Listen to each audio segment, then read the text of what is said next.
What's going on, everybody? I'm Kaleb Allen, sports director at KCSU. Austin Martin is somewhere over here to my right. And we just had a great sit down interview with the color commentator for CSU men's basketball, Adam Nigon. It was really good stuff. We had a good time.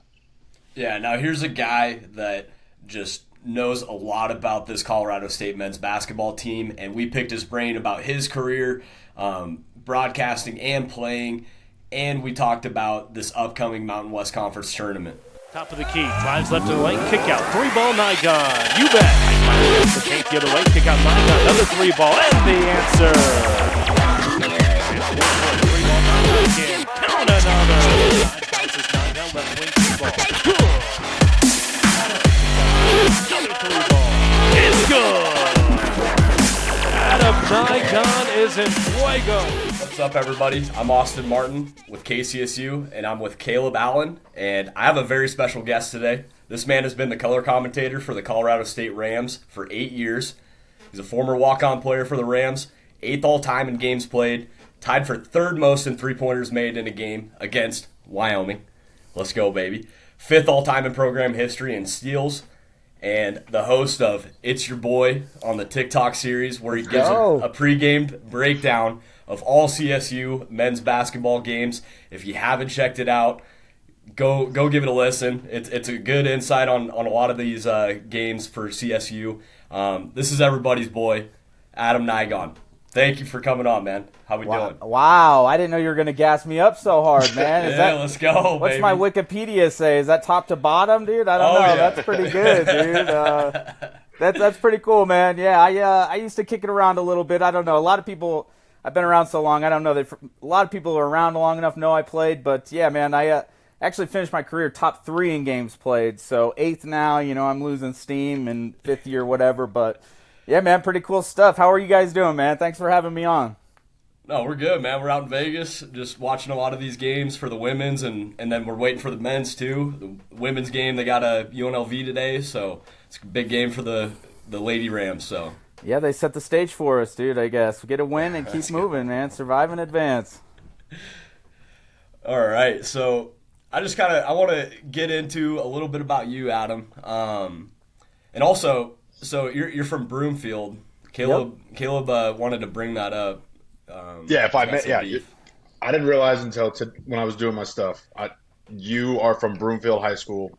I'm a Legacy grad. So already we're off to a rough start. If anyone knows anything about Colorado high schools, that's bad beef. That's bad beef. That's 5 minutes from my house, my hometown, man. I know you guys split me up. Actually, so it's funny. Like Legacy, there used to be that big. You guys were always 5A. We were 4A. You were that new school and everything. And the unfortunate part about my side of playing career is literally when I came into school, I think we stopped playing Legacy that year. And then I never played them my entire career, dude. So it was like they were always across. Yeah, it was crazy. It was like I would have loved a piece of them and get a piece of you, dude. You know what I mean? Yeah. I'm staring at you guys with your hoity-toity new school up there about 5 minutes from me. But no, man, that's I'm born and raised in Broomfield, man. They couldn't kick me out, and now I run and help run a family business that we started, the Chateau at Fox Meadows in Broomfield. So if anybody's looking for an event center for weddings, private parties, I better plug that too while I'm at it. Let's go. Yeah, just plug everything, man. Shameless, yep. I wanted to get into, so you're a walk-on here at CSU, and you weren't on the team when they were clearing house when you, initially with the men's program. What was that process like? Because it seemed like you just showed up for these summer workouts and then they liked what they saw. What was your mindset going into that? How did that work out? Well, I was a warm body that year. Let's just say that. But so initially I went to school my freshman year and didn't play ball. I was just a student. I lived in the dorms in Parmalee and had some cool friends from Fort Collins I met, hung out, and then like you said, they cleared house and then Dale got fired, and then about I think 12 guys didn't come back. And so that summer, I just kind of joked around with my high school coach, Kevin Boley from Broomfield, and said, hey, maybe I'll walk on up there, blah, blah, blah. I just mentioned it, So next thing I know, he actually reaches out to Craig Smith, the assistant then, who gets me a meeting with, him. And so I'm in a meeting oh, yeah, come play with us. We need guys who can play. So I ended up just going out and playing that summer. It wasn't really like a big tryout, but I played enough and got close enough with some of those guys. And, I basically like to say I just fed Stu Crease in the 7-footer every time. And so the senior captain talked to coach, and next thing I know, man, I made the team. So luckily for me, I was in my career a little bit of like, I didn't want me to just be on the team just because I was a warm body. I was more like, let me find the floor a little bit. So I kind of worked my way in a little bit. I think I was just more lucky off the bat that they honestly just needed guys to show up because I wasn't that good the first 2 years. I'll be honest about it. I think a warm body you're selling yourself a little short. You played in all 32 games. There's people that don't even see 32 games in their career. So stop selling yourself so short. Check my record that freshman year, man. I was going to bring that record up right now, actually. So you guys had 7 wins heading into, or 6 wins heading into the tournament. You guys were on a 17-game losing streak, and then you get your, the big bad Wyoming Cowboys in the tournament first round. That's got to be a signature game in your. Dude, it was a Super Bowl, dude. It was a Super Bowl of all Super Bowls. We were down and out. We had won 7 games like in the first month. Like we went out to Oregon and won like some tournament early, and we were just like, oh man, we're gonna be all right. This ain't that bad. Dude, we just got drugged by everybody. Like we went into like BYU by 30. Like some of those scores are awful. So, for us to come back and get Wyoming in the play-in game of a tournament and just win and just feel like you actually, did something that year, it actually did kind of bode well and give us momentum going into the, sophomore year, that second season with Tim. Well, I got to ask you, so this Rams team this year, they've had a lot of tough games, close losses, and then we're talking about, your time having that game against Wyoming in the tournament. When you have that sour taste in your mouth from the regular season, does that carry over into the tournament and give you like a chip on your shoulder? Oh, dude, yeah. It's like, we had some battles with San Diego State, my first 2 years, like regular season where, everyone talks about that 2013 Orange Out where, they beat so-and-so, but the original game was a game against San Diego State. They were top 10 in the nation, and we get a last-second shot. Travis Franklin makes a layup. Then all of a sudden, DJ Gay comes down, hits like a dagger game-winning 3 on us. That place was going crazy. It was just dead silent. And, it's just those types of plays. Then we get them in the tournament, and we're all feisty. And Andy Ogade gives like a flagrant elbow, gets kicked out of the game. We were winning that game, and it just didn't work out for us. But you're right. Those tastes in your mouth from regular season, you definitely feel that going in. And so, looking forward a little bit to Nevada, if we can get there, that's as sour as ever, honestly. That one hurt worse than, Dent's drive to the lane. So it's, you definitely don't forget what happened in the regular season. Is that game you were referencing, the one that you dropped 18 points on? Is that why you plugged that one too? Yeah, just maybe. Yeah, thank you, Caleb. Keep gassing me up, guys. I'll come on as much as you want. I mean, your broadcasting skills are showing because I was going to ask you about that game at San Diego State. 18 points. I mean, you didn't get a lot of time. You guys didn't have a lot of long runs in the Mountain West tournament, but you sure as hell made your mark in that game. Dude, yeah, and it sucks because I got hurt. So going into the senior year Mountain West Conference tournament, the day before the game, I got hurt, season-ending injury on my back foot. Somebody rolled up on me. I couldn't even walk. I couldn't even play my senior year in tournament, man. It like kind of makes me emotional even talking about just a little bit of it. But like, that's kind of how my season ended. But the very last play of my career is at San Diego State. Me and Pierce Hornung laugh about this all the time when he was on staff. He pulled it up. You can see my very last play, DJ Gay, or somebody throws it ahead to Malcolm Thomas, big 7-footer for San Diego State. Breakaway dunk, end of the game. Me and Pierce were not having it, man. I'm hanging onto one arm as hard as I can. Pierce has got the other. He just goes down. It's like a flagrant foul. We come out of the game. That's my final game as my career is just dragging somebody down and holding on for dear life, dude. So it's, I had some good ones in there. At Wyoming, our first game, senior year, I had 7 threes. That was a pretty big one for me. And then dude, we were so bad. And then to come up and actually be good those last 2 years, it's just tough for me to have to play in a league with Kawhi Leonard and Jimmer Fredette and UNLV as good as they are. We finished 4th, and it felt like we won the league, to be honest. This is a 2-part question, and I hate 2-part questions, but I think it'll fit in. Where was your favorite place to play? And then where's your favorite place to broadcast now?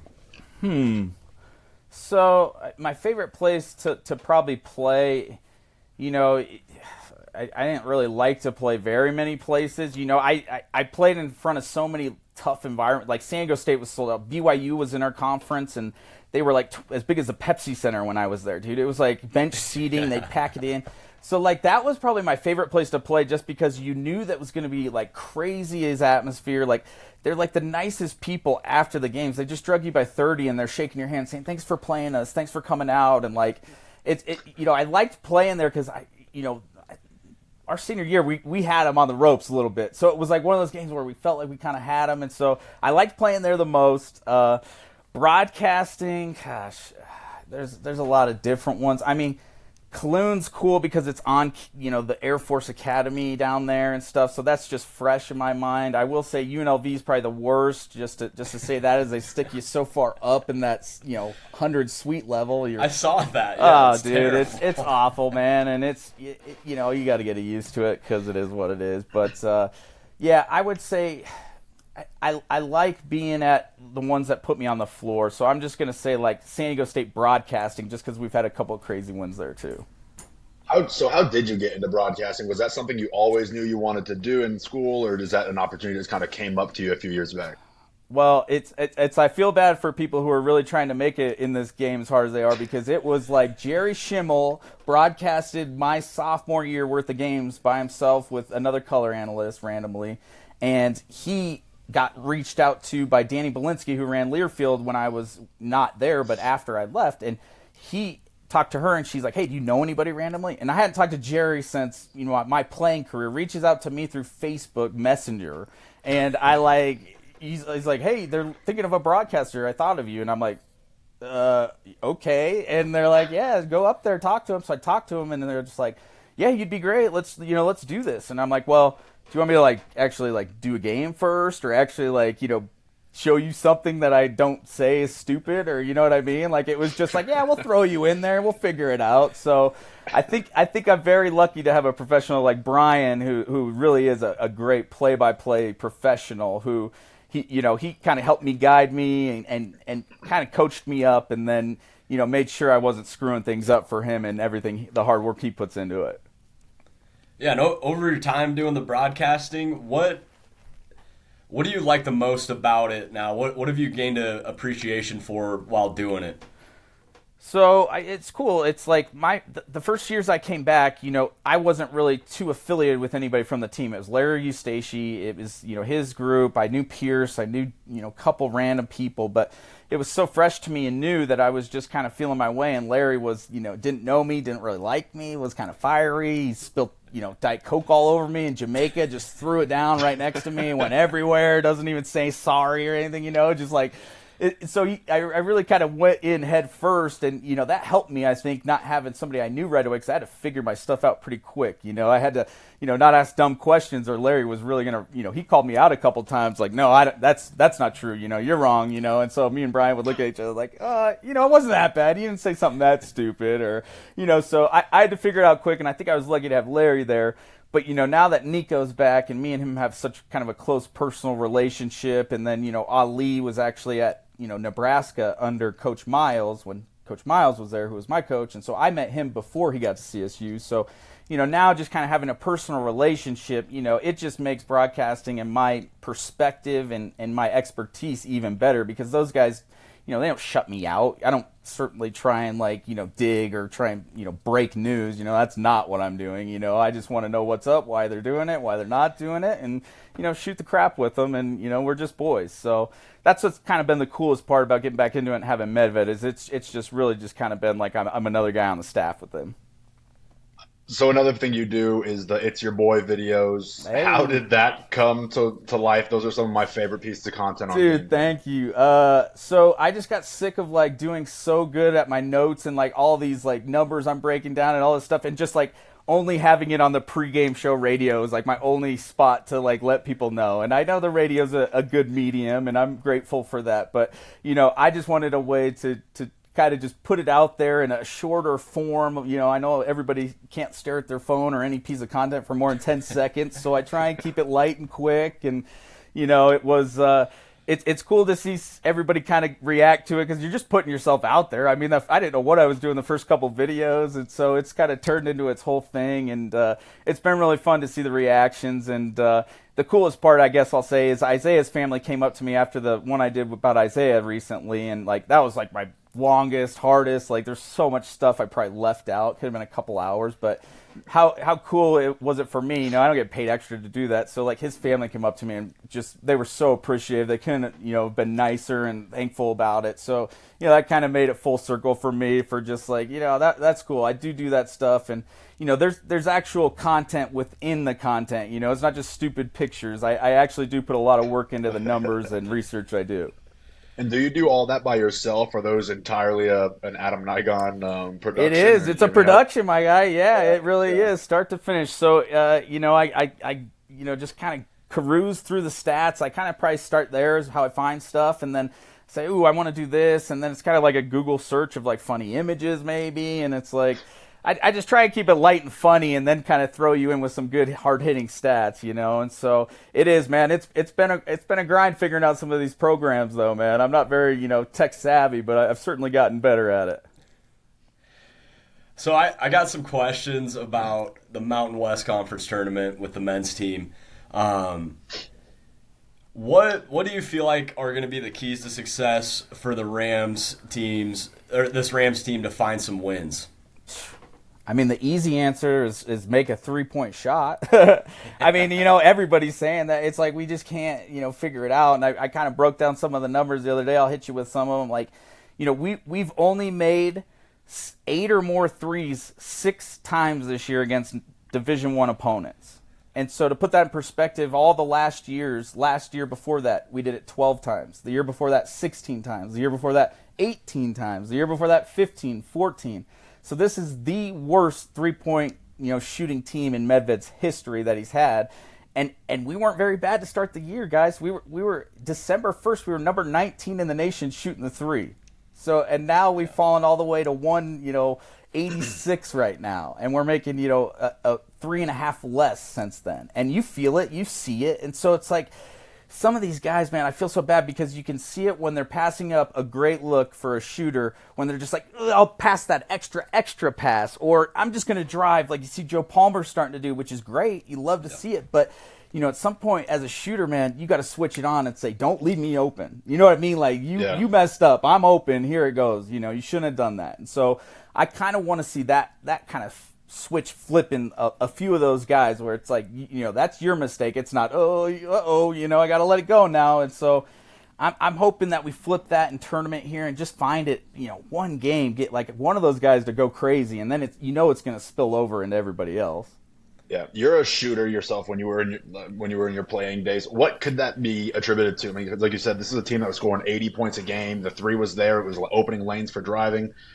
I mean, what kind of could be happening, I guess, physically, so mentally, mental. Whatever at this point? It's just so mental, dude. Forget anything else. It's just so mental because you see all the great looks we get. I mean, you know, it's one thing if guys are jacking, you know, bad shots contested, but it's like, you know, Jalen Lake wide open in the corner, you know, Joe Palmer on the wing wide open, you know, Clifford been missing a few, so you get him open, and then it's like, you know, that is so mentally hard to just knock down wide open shots when you're not shooting well. You know what I mean? It's all eyes are on you. You got all the space you need, and that's the hardest shot to make. So, you know, I think it's more of just that mentality of just being like, you know, we got some nice guys on our team, but, you know, maybe we should not start being so nice, you know, about things. And so, you know, start taking advantage and saying, you left me open, that's your fault, you know, that's three, let's go back and get another, you know. So that's kind of the confidence in them that I'd like to see switched. And, you know, hey, you know, anything's possible, man. Again, we're the 7th seed, but with some of the better metrics throughout the whole entire season. So it's not like we're a bad team, you know. It's just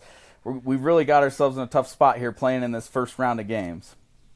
So I like talking about X factors and everything. Who do you think could be that X factor for this Rams team and really give this team a boost that they need?